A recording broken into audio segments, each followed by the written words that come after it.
एक बार फिर हरियाणा नगर पालिका कर्मचारी संघ के आह्वान पर सफाई कर्मी 2 दिन की भूख हड़ताल पर बैठ गए। इसी कड़ी में अंबाला नगर परिषद में भी प्रदेश उपाध्यक्ष सेवाराम की अध्यक्षता में सफाई कर्मी भूख हड़ताल पर बैठ गए। अपनी मांगों को लेकर सफाई कर्मी भूख हड़ताल पर जब बैठे तो उन्होंने प्रदेश सरकार से अपनी मांगों को दोहराया और रोष प्रदर्शन किया। उन्होंने सरकार के खिलाफ जमकर नारेबाजी की और सरकार पर वादा खिलाफी के आरोप भी लगाए।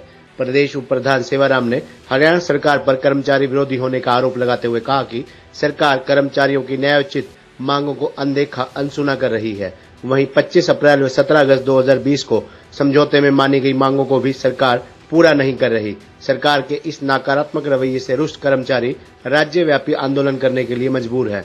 वहीं उन्होंने कहा कि कोरोना काल के दौरान हमारे 30 कर्मचारियों की मृत्यु हुई है, परंतु सरकार ने हमारे संघ की मांग को अभी तक पूरा नहीं किया, जिसमें 50 लाख का मुआवजा देने की बात की गई थी। इसके अलावा उन्होंने कच्चे कर्मचारियों को पक्का करना व ठेकेदारी प्रथा को बंद करने की मांग भी की। वहीं उन्होंने अपनी ओर भी कई मांगों का जिक्र करते हुए कहा कि सरकार अपने वादे से मुकर रही है। बता दें, पिछले कई महीनों से सफाई कर्मचारी अपनी मांगों के चलते धरना प्रदर्शन, काले झंडे हाथों में लेकर प्रदर्शन व झाड़ुओं को हाथों में लेकर उल्टा कर प्रदर्शन कर रहे हैं। ये जो आज हम भूख हड़ताल पर बैठे हैं नगर पालिका कर्मचारी संघ हरियाणा प्रदेश के आह्वान पर, जैसे हम पीछे भी अपना लगातार स्टेप टू स्टेप अपना कार्यक्रम चलाते आए हैं, क्योंकि पूरे हरियाणा भर के कर्मचारियों में भारी रोष है सरकार के खिलाफ। क्योंकि जो 25 अप्रैल और 17 अगस्त को सरकार की हमारे संघ के साथ वार्ता हुई, उसके पत्र परिपत्र अभी तक जारी नहीं किए गए हैं।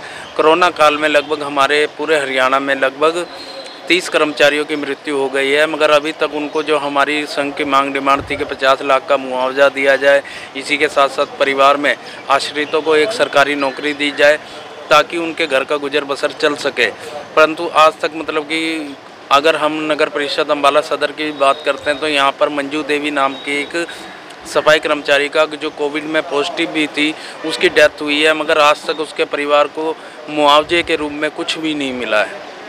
इसी के साथ साथ जो हमारा जोखिम भरा काम है, तो हमारी सहमति बनी थी जोखिम भत्ता लागू करने की, वो जोखिम भत्ता भी आज तक लागू नहीं किया गया है।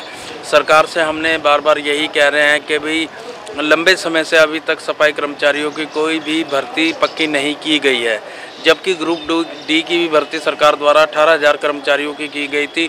उसके अंदर भी एक भी सफाई कर्मचारी की भर्ती रेगुलर रूप से नहीं की गई। तो जल्द से जल्द 2 साल की पॉलिसी बनाकर और इन सफाई कर्मचारियों को भी पक्का किया जाए। और जब तक आप पक्का नहीं करते तब तक आप समान काम समान वेतन लागू करो, मगर आज तक अभी तक सरकार ने कोई ऐसी वो नहीं की है। इसी के साथ साथ हमारे जो फायर के विभाग हैं उसको राजस्व विभाग में समयोजित करने की सरकार कोशिश कर रही है, जिसका हम विरोध करते हैं कि जो आपने मतलब कि इस जो फायर के कर्मचारी हैं इनको आप निकाय के विभाग में ही रखो और इनको जो वैसे सुविधा मुहैया करानी है वो यहीं पे कराया जाए, इनको अलग से किसी विभाग में ना दिया जाए। खबरनामा हरियाणा के लिए अंबाला से पारुल गर्ग की रिपोर्ट।